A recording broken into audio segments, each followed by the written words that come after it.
American dream is not one dream. It's many. It's a beacon calling out to dreamers everywhere. Give us your tired, your poor, your huddled masses, yearning to breathe free. It shows us where we've been. Lifting as we climb, struggling and striving. And it sets our sights higher.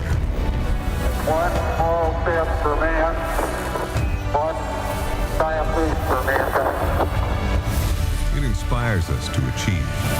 Knowledge is power, more so today than ever before. And it's an invitation to dreamers around the world. For there was always light, if only we're brave enough to see it, if only we're brave enough to be it. What's your dream?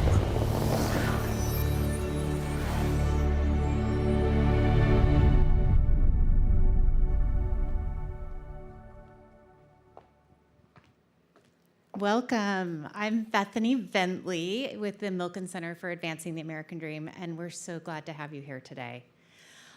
One of the things I love about this film, this introductory sizzle reel, is that it showcases the technology in this theater, but also captures the essence of what we're trying to do here at the Milken Center.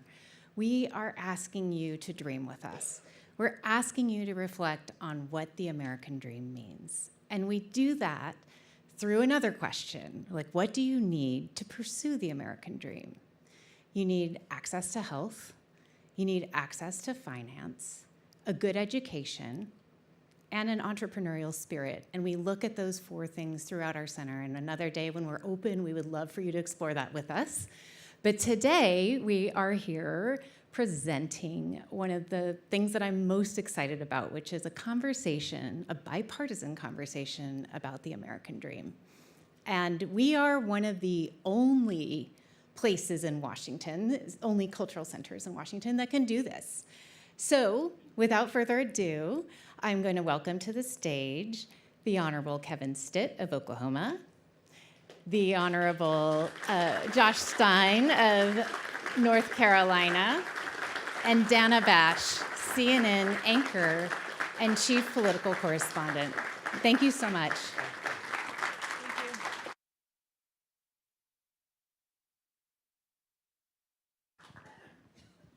Thank you so much. It's such an honor to be here. What a beautiful building. Isn't this gorgeous? It's fantastic. Okay, so I have a lot of questions about the American dream. I'm going to start with the reason you're both here in town, which is the National Governors Association meeting. It is historically a bipartisan event. This kind of interaction at the NGA is not unusual, even though you don't see it a lot. Sort of in a public forum, but we're obviously trying to change that. And can we just try to figure out, or maybe you can try to clear up for us, what's going to happen with regard to the White House and the meeting and the dinner and who's going and who isn't?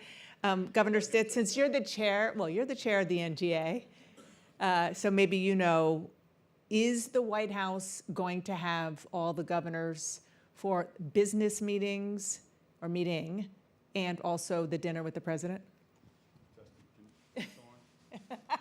Oh, too bad it's off. I don't think it's on, is it? No, I think you have to flip the thing. What do you flip? No? Somebody help us here. Hello?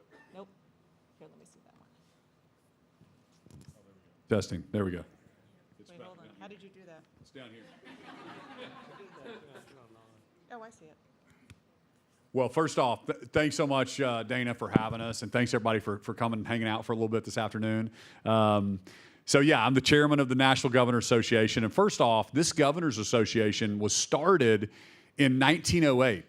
So it's been around for a long time. Actually, Teddy Roosevelt started it when he was president of the United States, and he was former governor of New York. And so he knew how important governors were and this idea of federalism and states' rights and having people at the table that could share with the president on what's happening around the country. So the National Governors Association has allowed us to hang out with people from other parties. And so I have tremendous respect for Josh Stein, the governor of North Carolina, and Wes Moore is my vice chair.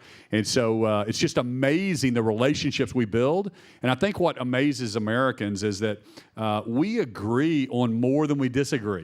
And as governors, we have to call balls and strikes. We want to focus on education. We want to focus on infrastructure, healthcare, our economies. We're competitive on that. He was just telling me how great his economy is in North Carolina, and I'll brag on Oklahoma in a little bit, but that's the purpose of the National Governors Association. So coming to D.C. is a very important part where we meet with the president. And so, you probably saw I got in a little hot water. But I basically just said, hey, listen, if all the governors aren't invited, it can't be called the National Governors Association. You can invite whoever you want to the White House for dinner. We're happy to come. But if not everybody's coming, we can't facilitate it from the National Governors Association. And so that's kind of the controversy right now. And so I can't speak for the president. I know he has a tough job. And so there's decisions that were made, and not all the governors were invited. And so it's really not a National Governors Association meeting. But it doesn't matter who is in the White House. We need to have a great relationship with all the different cabinet secretaries. When Biden was there and now Trump, I encourage all my cabinet secretaries to meet with those federal partners because it is important that we have a good relationship across the country. There was confusion from the president himself and also other people at the White House about whether that was still the case. So it is still the case that he is not inviting all of the governors. Therefore, you're saying it's not a National Governors Association.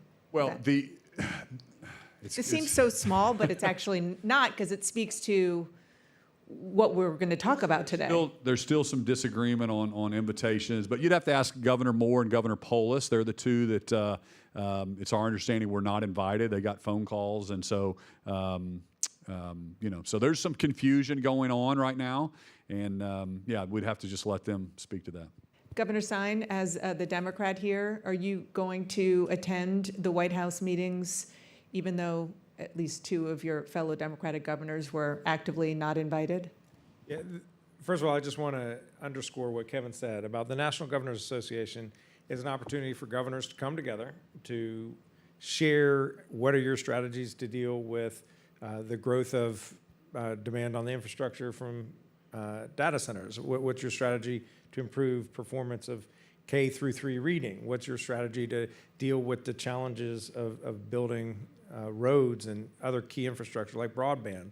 Because there are a lot of common issues that we wrestle with, and these issues of government are that. They're issues of government. They're not issues of Democrats. They're not issues of Republicans. They're issues of government. And so Kevin is a Republican, I'm a Democrat, but we both want the best for our people. And so he's going to have ideas and things happening in Oklahoma that I'm envious about and want to adopt and bring to North Carolina, and it may be the same in reverse. So that's what the NGA is about. We live in a federal system where the states exist in partnership with the federal government, the national government, and this organization historically has worked when we had our Washington meetings where we will go to visit the administration. And that has been true whether it was a Republican administration or a Democratic administration. And I will just say that I'm deeply disappointed in this administration, this White House, the president, for trying to exclude 2 members just because he doesn't like those people for whatever reason. And that is not how it should work. We are grown-ups. We should be able to rise above whatever personal disagreements or animus we have because the people of Maryland, the people of Colorado are Americans, and therefore they have a right for their perspective to be shared with the federal government. I need to find out exactly who has been invited to what before I can figure out exactly what I'm going to do. But if they're not invited to the dinner on Saturday night, I surely won't be there. And the business meeting also? I have to find out whether they've been invited. And if they're not, you're not going to go? I don't know. We have to have more discussions. I want to move on, but because you mentioned the hot water that you said, this is, that was your term with the president, he called you a rhino. He called you a wise guy. And this is because you said that you would not facilitate the NGA White House meeting if all members of the National Governors Association wouldn't be there. Were you surprised by the president's comments so forcefully directed at you, a fellow Republican? Surprised? I mean, I don't know. But I mean, here's the deal. I mean, I basically just said, listen, there was a rumor the press ran with, I canceled the meeting, right? I'm like, Mr. President, I can't cancel a meeting at the White House, right? Talk to him one-on-one? I did talk to him, yeah. Oh, and how'd that go? Well, I mean, it's interesting. But I basically just said, listen, I'm the chairman of the National Governor Association. And so if all the governors aren't invited to the governor's point here, it can't, by definition, be a National Governor Association meeting. So that's all I said. You can invite whoever you want to the White House. It's your place, but it would be just you and your friends coming over, or maybe it's an RGA event, Republican Governor Association. There's Republican governors, there's Democrat governors. Those should be the partisan organizations.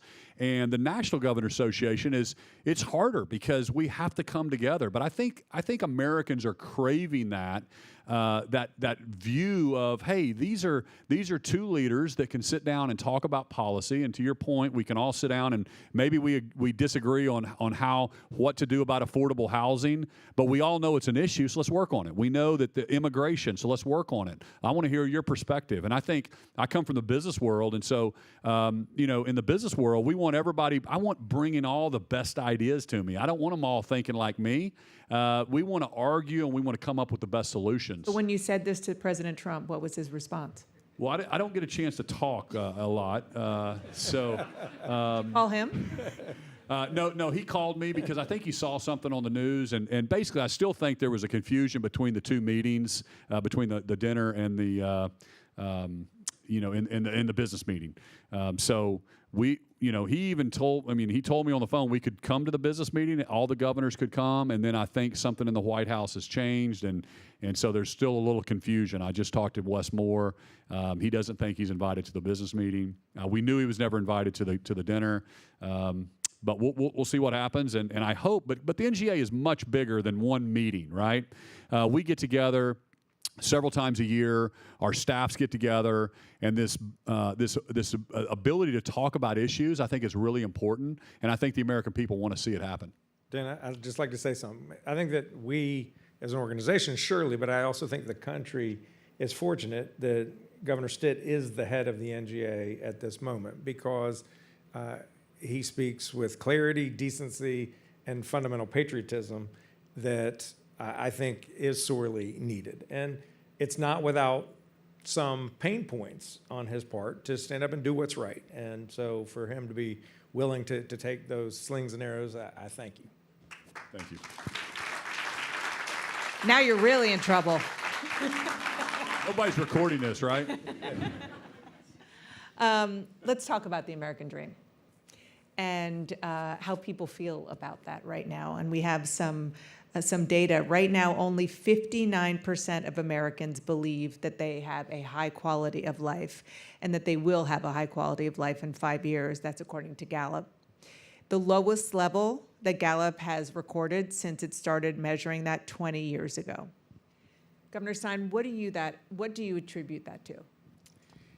I think people are stressed. There are a lot of external factors that are certainly destabilizing, whether it's the emergence of AI, the fear of climate change, the disparate growth of wealth and income from those at the very top and those in the middle class. There are a lot of big trends that are very concerning. And so what our goal has to be is to reignite the American dream. Kevin, is that what we're doing?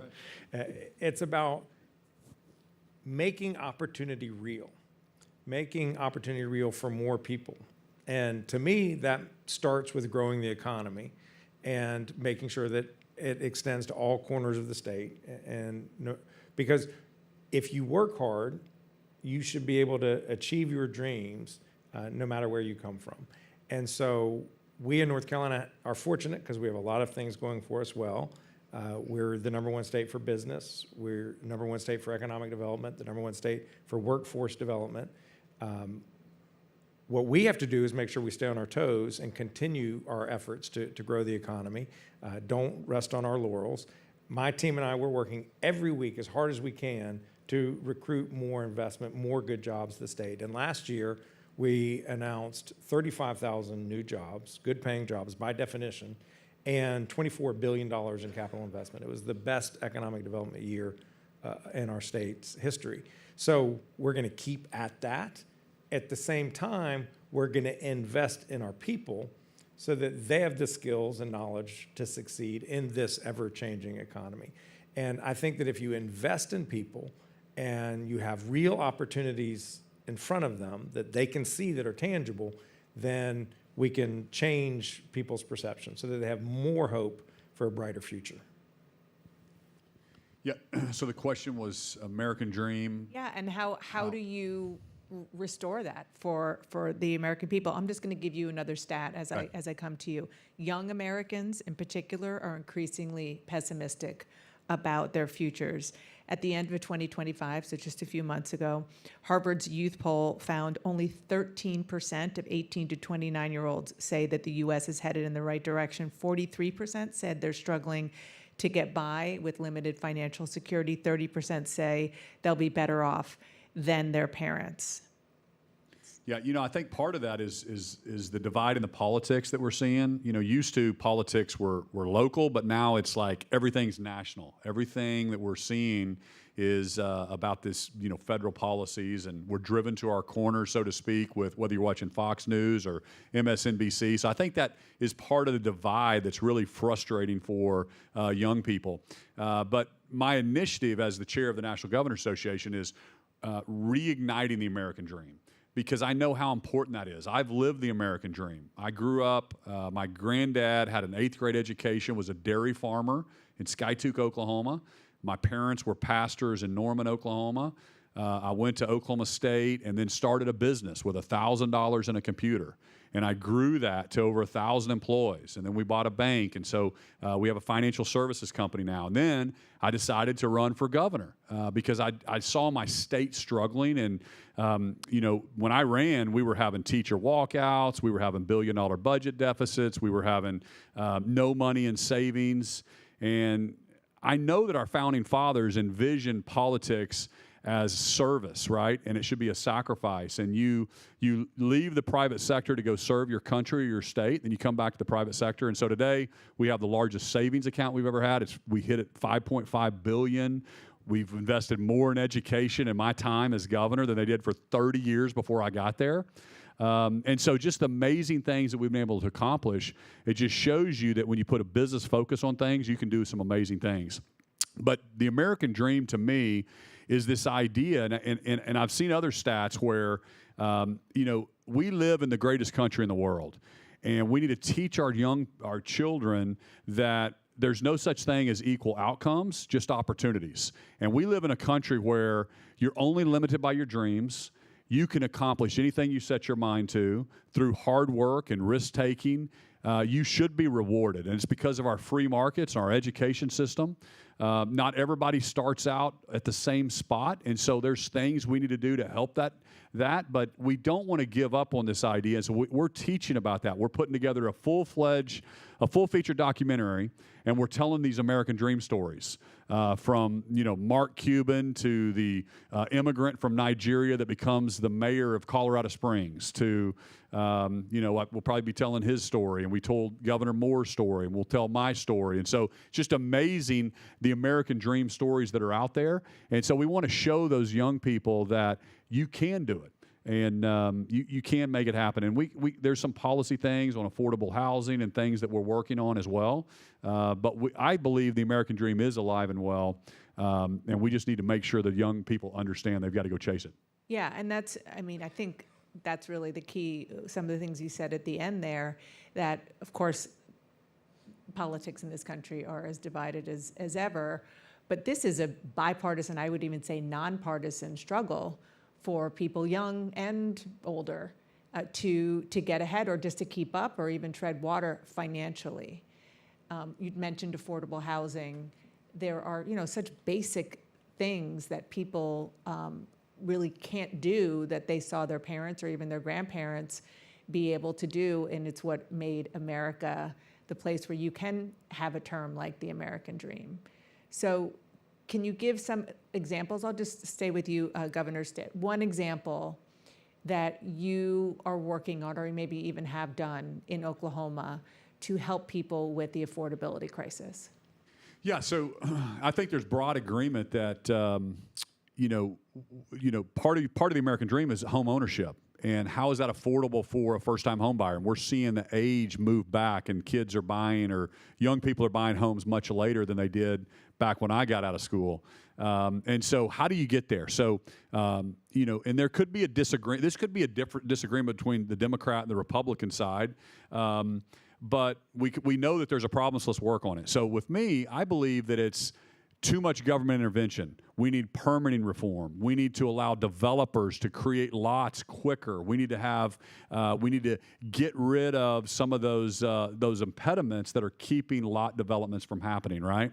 In Oklahoma, one of the things I'm pushing this year is a bill It's kind of like what's called a mud district, and I'll explain it real quick, and I know I'm getting in the weeds, but if you want to build a 100-lot development in Yukon, Oklahoma, for example, you go to the Yukon and you fill out the paperwork, and they're going to give you 100 permits for water taps and to tap into sewer. But if you wanted to do 2,000 lots, the utilities would say, oh, we don't have the room for it. So we're unlocking that to allow the developers to build those big developments, those affordable first-time homes, and they put in their own water, their own sewer system, and then they have to have, you call it a tax authority or a little mill on the property tax that pays them back. Other states have that. Oklahoma doesn't at this point. And so we think that is also something that we can do to encourage these bigger developers to go. So it's a free market approach versus government coming in and building houses. I don't think that's the solution, because when government tries to fix something, they end up breaking 25 other things. And we have to let the free market work. And I mean, what you're describing from a conservative point of view is what some in your party call the abundance agenda. Are you on board with that? Meaning streamline regulations and permitting in order to make it easier to build housing, for example, that's more affordable for people. North Carolina is the #1 state to which residents of other states are moving. We're the 3rd fastest growing state by population. We're the 3rd fastest growing state as a percentage of our current population, and we're already a big state. The saying that if you build it, they will come, it turns out in North Carolina, if you don't build it, they will still come. And so we need to build a lot more. And so I am all about trying to remove barriers to construction of more units of all types, single-family homes, duplexes, triplexes, quadplexes, condominiums, apartment buildings, special needs housing. We need more of all of them. We have historically, one reason why we've been such an attractive place for business to locate and people to move is because our cost structure is lower than a lot of our competitors, whether it's Austin or Boston or San Francisco. And we're starting to lose that edge, and costs are going up substantially. So we need to build a lot more structures, and we're working on legislation that would enable there to be much more construction of all types of housing, because that's what we need to do. It's the basics of supply and demand. More people come in to buy the same amount of property, those prices are going to get bid up. So if we have more units, then people can bid and the prices won't rise so high. Another factor in the anxiety, I think, of all ages is AI. What is your perspective on the approach government should take to AI, generally speaking, and whether you think it should be state by state, patchwork, or whether there needs to be federal regulations or a unified system? Yeah, so I think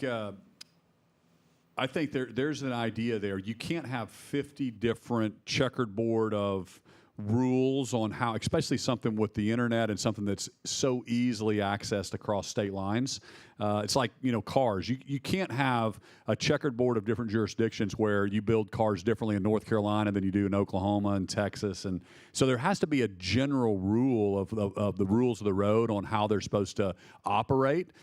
So I don't think we can allow states to, totally, I think it needs to be federalized at that level. So secondly, we can't take away the state's rights to protect our citizens and our children, and what are we doing? So there's a lot of effort right now that we're focused on protecting the children in our state. So I think we need that ability, but it would be very, very problematic for any industry to have to do a totally different, build a different car, something different state by state. So I think that's something that's important. But this AI, just to talk about that further, I think there's a lot of benefits with AI. And so education-wise, we're looking at how do we roll out AI? How do we help get kids caught up to grade level? And then how do we help kids move on if they're learning at a faster rate? So in other words, there's tools now that if you're in 6th grade and the teacher is teaching her 6th grade class,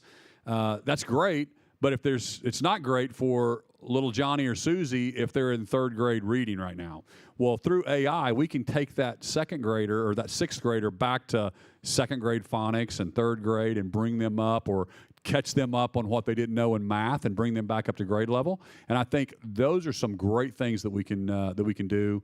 And then power is key on it, which Oklahoma is leading the way on the electricity side too. I want to ask you about that. But so those are great examples of AI for good. But back to the American dream, there are a lot of people who are worried that AI is going to replace them in the workforce. Yeah, I mean, we always have some disruptions with technology, and but we'll adapt, and there'll be we're investing in the career tech system to retrain people for different skills. So the job may not be exactly the same, but we do think that we will, unless you listen to Elon, and there's going to be no need for money or anything in the future.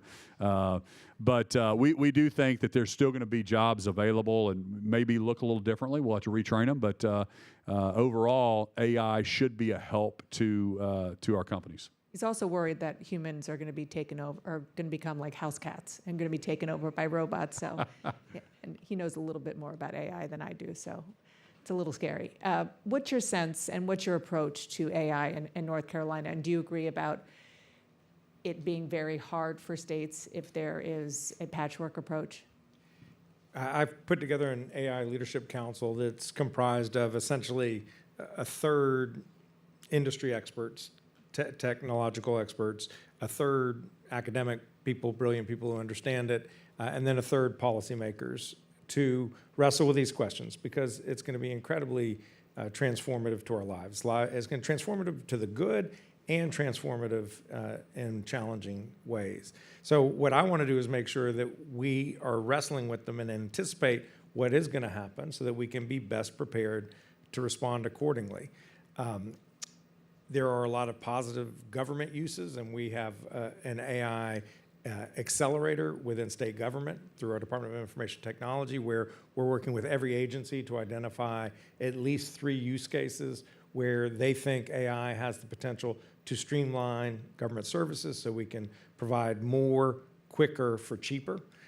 So we want to take advantage of it, but the consequences are real, and so workforce consequences. So we are also striving to create the most AI literate workforce, because what's clear is no matter what the economy is going to shake out to be in terms of what jobs are lost that we currently have people in, and what jobs are created where we don't know what they are. We can't yet imagine them, but there will be people doing those jobs. We want to make sure that people have the skills to transition to that kind of work. And so we're going to be very intentional about AI in our K-12 and in our community college system. In terms of state regulation, I understand the concept of what Governor Stitt is talking about having a single uniform regulatory structure, but that means you have some faith in Congress to create something like that. I'm glad you went there. I was gonna push back, but I wanted to move on. Yeah, I mean, and so you guys are governors. You get stuff done. I don't know if you've noticed, but it doesn't always work that way here in Washington. One thing we did in North Carolina when I was Attorney General is we modernized our sex crime code to deal with AI and deepfakes, so that I think we're one of the first states to do it, to protect teenagers from having their image misappropriated in awful ways. And so I don't want the federal government, and Kevin said that, he's like, states should be allowed to protect their people, and I don't want the federal government telling us we can't do that. You mentioned the data centers, and this is becoming a huge issue, which can be traced back and can be in the bucket of the American dream. And the reason is because these data centers to power AI are requiring a lot of energy. And in a lot of states, I mean, you're going to tell me what you did and tell the audience what you did, because I think it's really interesting in Oklahoma, but in a lot of states, what's happening is that the consumer is the one who isn't necessarily benefiting from AI, but their energy bills are going up in order to help pay for it. What have you done in Oklahoma? Yeah, I think that's the pushback for sure, is citizens would say, hey, this is great, but is my electricity bill going to go up? Is my water bill going to change, right? So what we did, and first off, Oklahoma's electricity grid, we have the most affordable electricity in the country. We'll pay, the customer will pay about 14 cents a kilowatt hour. Compare that to 30 to 40 cents a kilowatt hour in California, for example. So states compete on this. Our energy, everybody knows Oklahoma is a huge oil and gas state. We're so proud of our oil and gas industry. But what people don't also realize about our state is we're number 2 in the country from electricity generated by wind. We have over 40% of our energy comes from renewables. We're one of only 4 states that can say that because we have a free market approach. Like we don't put our thumb on the scale. We just say, hey, meet the needs of Americans, meet the needs of Oklahomans. You build whatever you want, and because we want affordable power, right? So I think that's important, and that's why we're getting a lot of looks. Google has their largest data center located in Oklahoma, and our commerce team was just sharing with me, we have 500 data centers. Now, they're not all at the scale, obviously, of the Googles, but it's just amazing what we have there. But because I listened to our citizens, we're like, hey, I didn't want to see all of our power sucked up on a data center and causing everybody's electricity bill to go up, right? I live there. My parents live there. I grew up in Oklahoma. So we passed what's called behind the meter. And behind the meter means... and by the way, the public utilities hate it, right? Because they want to deliver electricity for everybody. But it's a free market approach. We want to hold them accountable. And so you can come to Oklahoma. You can tap into natural gas. You can put a gas turbine in, and you can create your own electricity for your own factory, for your own data center. And that holds them accountable. If it's cheaper to do it that way than it is to go to the public utility, or the public utility is saying, hey, it's going to be 5 years, because a lot of times they're telling these companies right now to get an interconnection to the grid. We're in what's called the Southwest Power Pool. We share power with 14 other states, and a lot of times they're saying, hey, get in line, it's going to be 5 years. Well, we'll miss the boom here of AI, and we'll lose the race to China if we don't get ahead of this, right? So that's a free market approach that we believe in Oklahoma that I think is really, really important to highlight, and it's working well so far. And I just we just announced the largest. It's a brand new smeltering facility, smeltering aluminum. It's basically makes aluminum. There hasn't been a new one built in the U.S. in 45 years, and we're just going to get one in Oklahoma. It's a $6 billion investment. The reason they're coming to Oklahoma is because we have excess power and we have affordable power. So the biggest input cost for aluminum smeltering is electricity.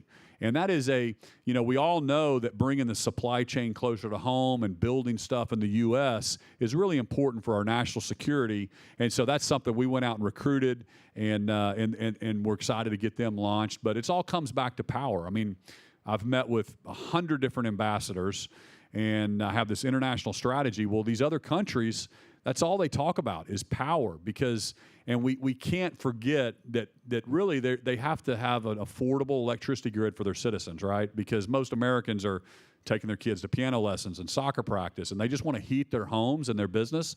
And if you spend 20% of your income on, talk about the American dream like they do in other countries, then that's not good for them to chase their American dream, to be able to invest in their children. So affordable electricity is very important. Governor Stein? Agreed. North Carolina has comparatively low. We're not as low as Oklahoma in terms of power, but because we are so fast growing, the expectations of what's called the load demand, the projected load, it's doubling within a 2 or 4 year period of time. So there's an estimate of what we'll need in 2 years, and then 2 years later, it's doubled what they had thought it was going to be. Duke Energy is our incumbent utility, and that has real consequences.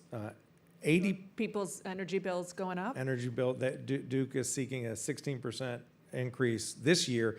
And by the way, this is before any of the costs of all the new generation demand needed for the data centers that are coming to North Carolina. So it will end up having increases on top of increases, which will have a real impact on people's daily lives. So 80% of the expected load demand increase that's coming to North Carolina is from data centers. So we're the fastest growing state in the country in terms of in-migration, and yet it's not the people that are driving that power load increase. It's these data centers. And on Monday, we just released a report from an energy policy task force that I created to look at this issue of how do you keep power safe? How do you keep it affordable? How do you keep it reliable? How do you keep it sustainable? And these are tough questions. Those goals are not always in alignment. They're not always in disalignment, but they're not always in alignment, so some choices have to be made. One of the items that they recommended was Kevin's idea, which I think is great, about putting the power behind the meter. That way, they're responsible, they bear their own costs. Those costs are not then put onto the backs of regular folks. And so that's a key goal for us, is how do we ensure that regular people whose prices are already going up don't bear the cost of these massive trillion-dollar companies that can afford to pay for the power that they're demanding. There are other strategies that we're looking at as well, but this is going to be a real issue in the years to come, a very painful issue. It seems like this is one of those examples of why the NGA is good, because you're getting ideas from one another. Beforehand you were talking about what you're doing in Oklahoma and whether or not you can replicate that. Yeah. Another part of the American dream is the right to vote. And so I do want to ask you both about that and about how you see voting and the push by President Trump and by Republicans in Congress to change the rules, change the law. And I know that you know that there's something called the SAVE Act that Republicans here in DC want to pass, which would require Americans to provide proof of citizenship to register to vote. And there are different ideas of how that would be proven. A passport, a birth certificate, and there are other examples. First, Governor Stein, I actually want to start with you on this. On this piece of legislation, policy-wise, do you think that's a good idea? And B, do you think it's a good idea at all for the federal government to get involved in what is required to vote, which is constitutionally a state issue? This democracy works when every person who is eligible to vote can do so easily and safely. And that's what we should be striving to do, have secure elections that are accessible to people. And what I fear, and I've seen this because in many ways North Carolina is a microcosm of many of the political movements of the country, is an effort to restrict the vote to people who vote a certain way. And that's not how it works in democracy. And the way it works in democracy is everybody plays on the same field. You compete with ideas, and you win or you lose. If you win, you go out there and try to execute on your promises and deliver for people. If you lose, you go back and you ask yourself, why did I lose? How am I not connecting with people? What can I do better so that in the next election, I actually win? That's how it is supposed to work. In many ways, that's not happening today. In North Carolina, one way that is reflected is through our congressional delegation. We are a 50-50 state. Even though I won the last election by 15 points, I won my previous two elections by a half a point and a quarter point. So I know all about 50-50 states. And so in a 14-member congressional delegation, you would expect, okay, maybe it's 8-6, more likely it's 7-7. Well, it was 7-7 in the 2022 congressional delegation from North Carolina. The Republican General Assembly redistricted in 2023. This is before President Trump did this gambit in Texas and then tried to export it across the country. So he learned it from North Carolina. And we went from 7-7 to 10-4. And by the way, that switch was the difference between Mike Johnson and Hakeem Jeffries being Speaker of the House. So it was because, and then when you aggregate all the people who vote, let's take their redistricting at the state level, you aggregate all the people who voted for a Democrat for the House and the General Assembly, and all the people who voted for a Democrat in the Senate and the General Assembly. In each of those instances, the majority of North Carolinians voted for a Democrat. I won with 55% of the vote. So more than 50% of people voted for a Democrat to represent them in the legislature. The Republican General Assembly has supermajority in the state Senate, and they only don't have a supermajority by one vote. We broke their supermajority by one vote in the House because they've drawn the lines in such a way as to put all the Democrats in a few districts and then take the rest for themselves. And that is so antithetical to representative democracy. And I think it's one of the greatest long-term damage risks to our democracy, because when that happens, everyone just goes to their respective partisan corner. There's no overlap in ideology. I will speak figuratively because I don't remember the statistic, but in the 80s, if you overlapped the ideology of the U.S. House of Representatives from the most conservative Democrat to the most liberal Republican, there were something like 75 members in between those two, from those two parties. They're all gone. Today, there's zero. Yeah. The most conservative Democrat is far to the left of the most liberal Republican. That is so unhealthy, because then the people running, they're not worrying about how do I appeal to the middle, how do I get anything done to compromise. I have to worry about my right-wing base, or I got to worry about my left-wing base.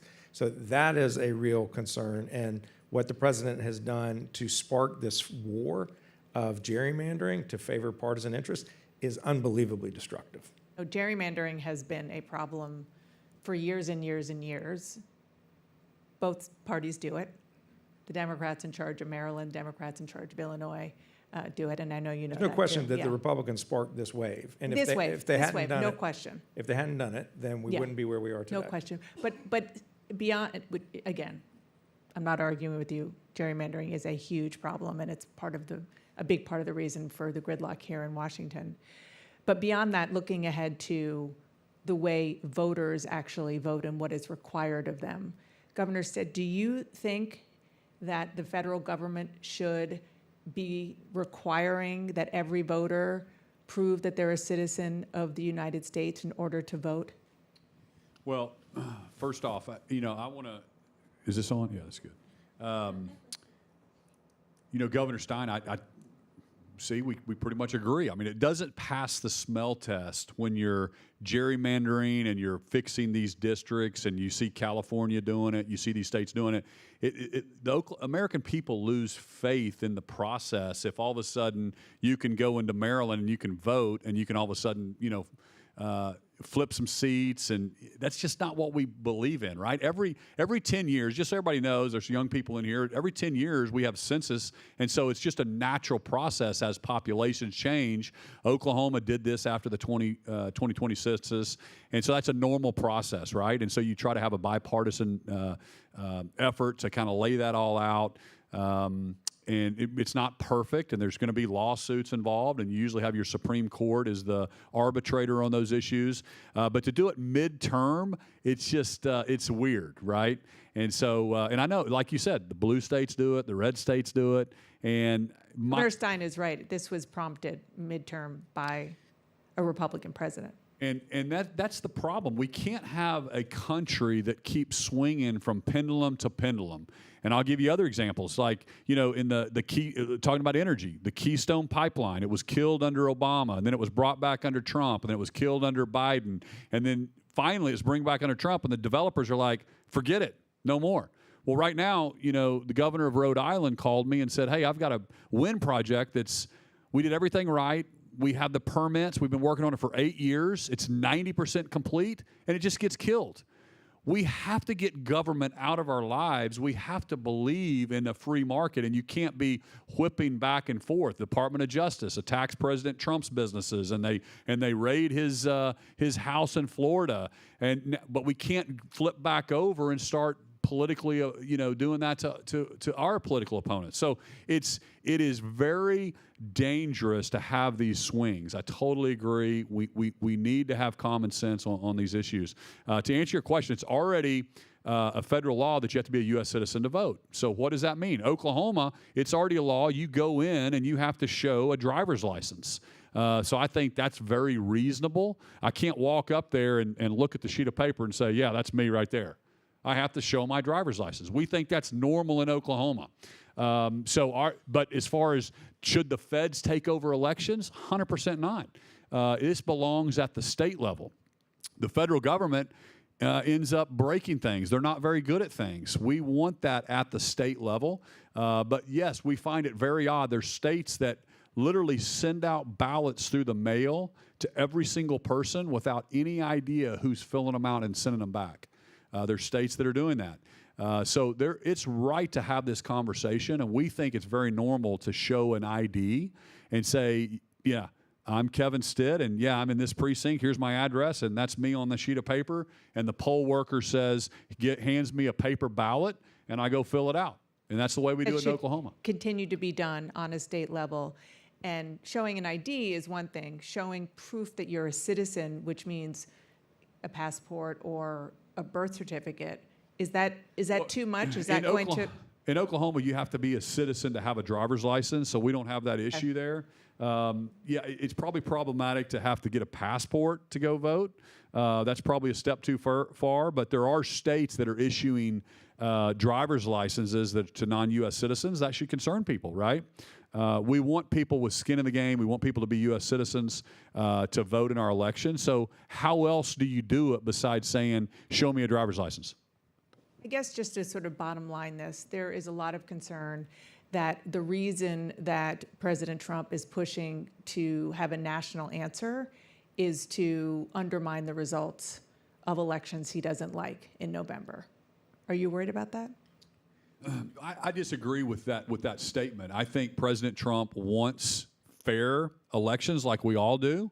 And he wants people to make sure that they are U.S. citizens to vote. Now, how you go about that, we could argue the deal. Do I think we should pull away North Carolina's and Oklahoma's ability to run our elections? Absolutely not. I think that is a state issue. I think Utah handles that. Even if we disagree with maybe Washington or California, that's still, there's states' rights for a reason. And the reason these things, everybody's so mad right now, is the federal government shouldn't be a one-size-fits-all, right? North Carolina is different than Oklahoma, and Texas is different than California, and that's the way it should be. Texas voted for their governor, and California voted for their governor, and Minnesota voted for their governor. We shouldn't be able to federalize everything, and we can't turn every state into Oklahoma because somebody from Oklahoma, our party's in the White House, and if Kamala gets in the White House, we can't turn Oklahoma into California. It's not the way our country works. And I think that's an important point to remember is states' rights and this idea that we're closer to the people and what isn't specifically given to the federal government should belong to the states or the people is what our Constitution says. One last question on this topic.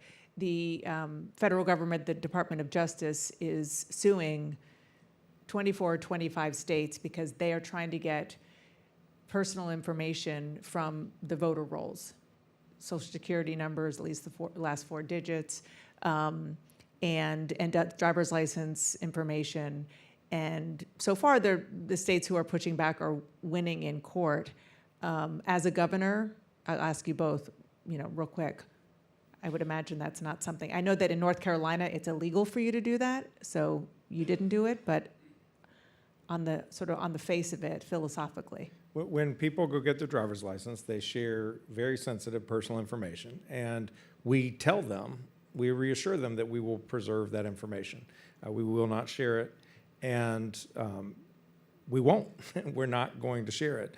And while I agreed with what Kevin had said about the federal government should not be administering elections, that's a state function, I disagree with him about his confidence that this administration is doing this work for good reasons.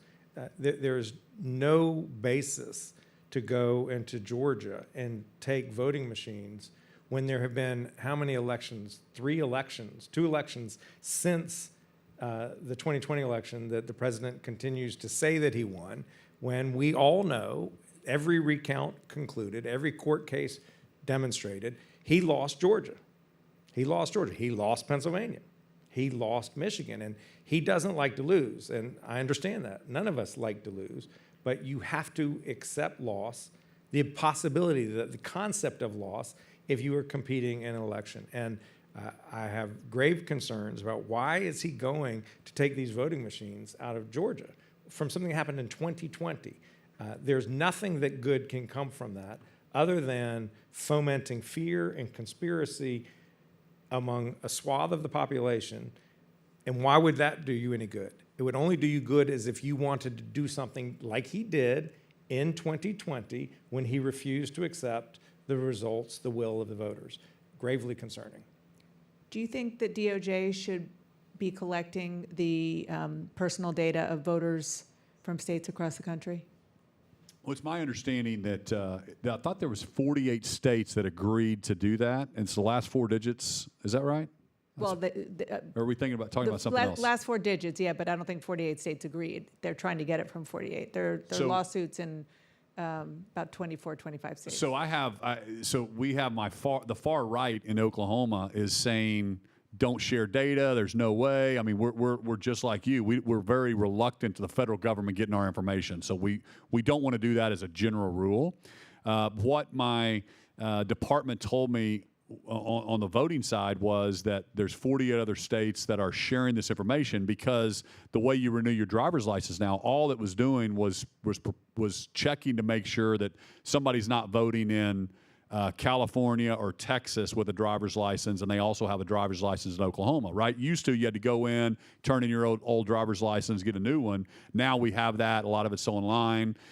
So that was my understanding, is they were trying to make sure that, no. It's basically a national voter database. Are you comfortable with that? If it's what I explained, and just making sure that nobody doesn't have an active driver's license in North Carolina and one in Oklahoma, I'm fine with that, because we share that information today. They have a lot of that. They have a lot of that data, and they obviously have our Social Security numbers. Make sure we're not getting benefits from both places. The election deal, I'm fine with that. I want to ask you about immigration. Governor Stitt, you and I talked about this. We talked on the air the day after Alex Preddy was killed. And in addition to your concern about that, you talked about the fact that you really believe that there need to be better immigration laws. You're not alone on that, and it goes back to, the decades of inaction here in Washington. But I know you think that immigration, when it comes to the economics of your states, could be done statewide, which is not allowed right now. Well, first off, I think there's broad agreement that we have to have secure borders. I think President Trump won on that. We had to secure the border. We look at what happened the last 4 years under Biden with open borders. That was a problem. So he did what the American people wanted, and he got secure borders. So I'll say that first and foremost. And then getting criminals out of the country, I think that's very important. I think there's broad agreement in North Carolina and Oklahoma and all over. Let's do that. But my point was, when we saw 2 Americans get killed, Oklahomans, Americans, did not like what they were seeing. We were seeing federal agents in a state. And what is the end game? What are we trying to do? After we've secured the border and we've got the criminal element out of our country, then we now need to turn to an immigration policy. And so that's where I think governors have a unique voice, and we should be at the table. Federal government can't do anything. They're waiting until the midterms. Democrats don't want to do it because they think they're winning on this issue. Republicans don't want to do it because they think they're winning on this issue. There's going to be nothing happen on immigration until after the midterms, because everybody's to their corner and they're all bowed up and nobody's wanting to do anything, right? But he's closer to the people of North Carolina. He knows what his agricultural industry needs. He knows what his hospitality and his construction industry. So we're overthinking this. We should allow Governor Stein to issue workforce permits and Governor Stitt in Oklahoma to issue workforce permits. If an employer is vouching for this employee, then we should not stand in the way. Other countries do this all the time. And I don't even think we should necessarily give away a citizenship. But I do think we should, if you're going to be contributing to our economy, if you're going to be contributing to our farms and our industries in Oklahoma, why am I standing in the way of that? I know who you are, and now you're paying taxes. You're part of our system. If you break the law, you're gone. If you're not working and you're on government assistance, I don't want you here. Those are common sense things that I think there's broad agreement on. With respect, are you going to get that past President Trump and Stephen Miller? Because their approach is the opposite. They want people out of here. across the board? I think President Trump is more pragmatic than you think. I think the White House is split. I think he's getting some bad information. I think he's more pragmatic on this. Politics, I think maybe he's catering to some folks on the far right, but he's won on this issue initially, and I think he's losing on the issue now if he continues down this road. And I think you saw him change directions. You saw him pull out of Minnesota. He put Homan in charge. He pulled out. So he is listening, I think. But yeah, I don't know the inner workings of the White House. Put Stein and I in charge, and we'll have this immigration deal fixed. Yeah, the challenge is Congress. I mean, Congress had a deal right on the table. It was a year ago, and wasn't it an Oklahoman who negotiated it? And the president and then candidate didn't want a deal because he wanted to exploit this issue politically. I agree with Governor Stitt. We have to have secure borders. We have to control who comes in this country and who doesn't. We have to control what comes in this country and what doesn't. I was urging Congress to free up the money for the fentanyl scanners that they'd already bought, but they hadn't appropriated the money to deploy them so that they could essentially these huge X-ray machines that trucks would drive through, so like at an airport, but for a truck, where you could see where the cavities were, where they were trying to bring fentanyl into the United States, which is killing North Carolinians, it's killing Oklahomans, it's killing Americans. And that absolutely made sense. If you were in this country and you commit a violent crime, you need to be held accountable, whether you are an American or you're here without documentation. And if you're here without documentation, you need to go away. We need to deport you and get you out of the country. What is problematic is what this administration has done, which is to dispatch masked paramilitary federal agents to cities like Minneapolis, like Chicago, like Charlotte, North Carolina, where they are neither wanted nor needed. And thank goodness no one was killed by ICE or Border Patrol in Charlotte, but they were going down the street, and if somebody was brown walking down the street, they would pick them up. They were choosing people based on the color of their skin. People were walking into a store, and if they had an accent, they would stop the person and give them the third degree and ask, where were you born? What are you doing? And they were just snatching people out of parking lots, people who had committed no crime. And if you look at the data about what they've done, 85% of the people who have been detained by the federal agents have no violent conviction, no violent criminal conviction. So the worst of the worst, we agree on. That's not who they're getting. They're getting everybody. They're getting the people who clean hotel rooms. They were stopping at people who were doing construction on the roof and pulling people off the roof. No issue of anyone committing any crime. It was just, I'm going to take this person away. And what we need to do is have a sane immigration policy so that people who've been here a long time, they've invested in themselves, in this country, they've contributed, they've paid taxes, they need to have a path to some form of residency. Whether it's citizenship, we can have that discussion. But what is going on right now is just not right. Let's end on a positive note. And I mean, you all sound like you get along. You guys are both reasonable elected officials, which a lot of people in this town are maybe not used to hearing. Not that there aren't reasonable people here, you just don't hear it a lot in public.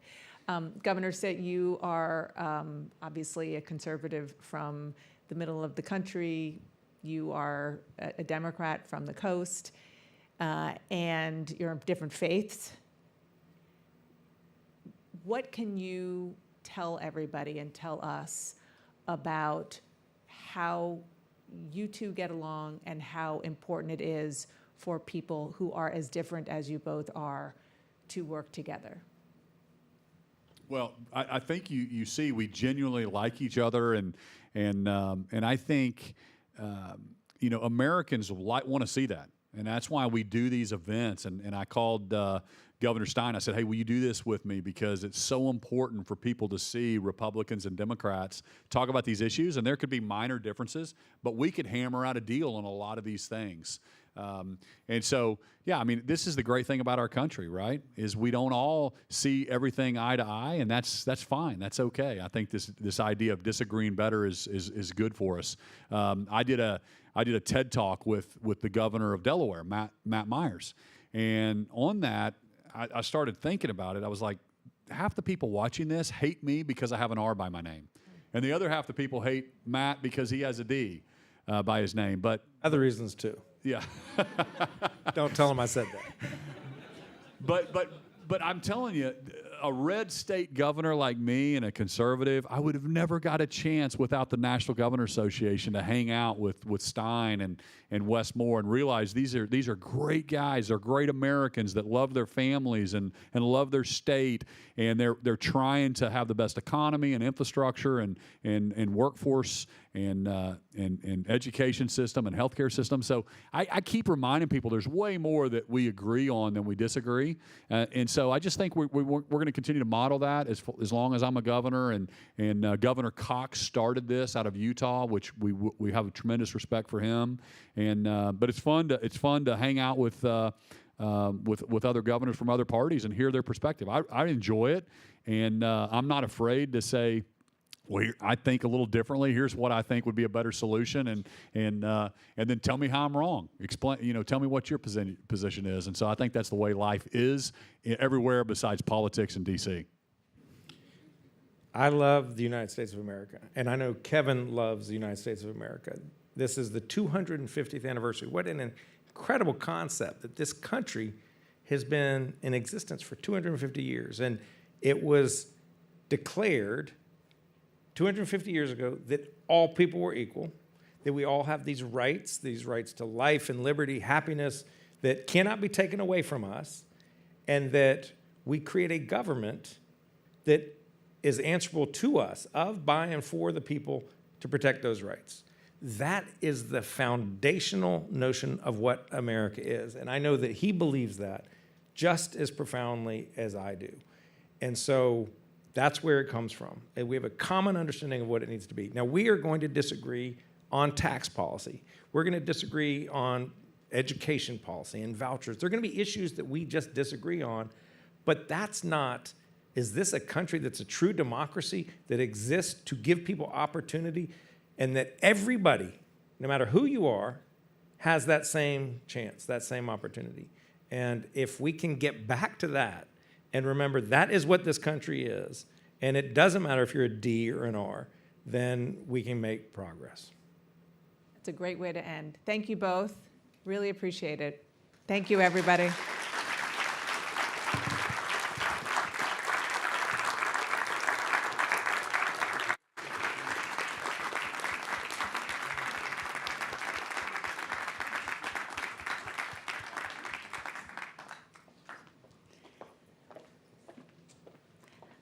Just join me for one moment in thanking them again for a really fruitful, thoughtful conversation.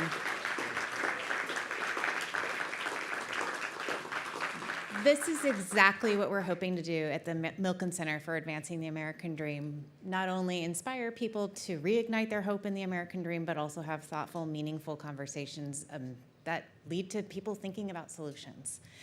I hope that this conversation continues for you in your home, around your kitchen tables, in your communities, and with those you love. And I really hope that you come back and visit us. If you haven't been before, come and see us. We're open Thursday through Monday. I'm getting my days wrong. And we'd love to have you see us. It's always free, and please do come back. Thank you.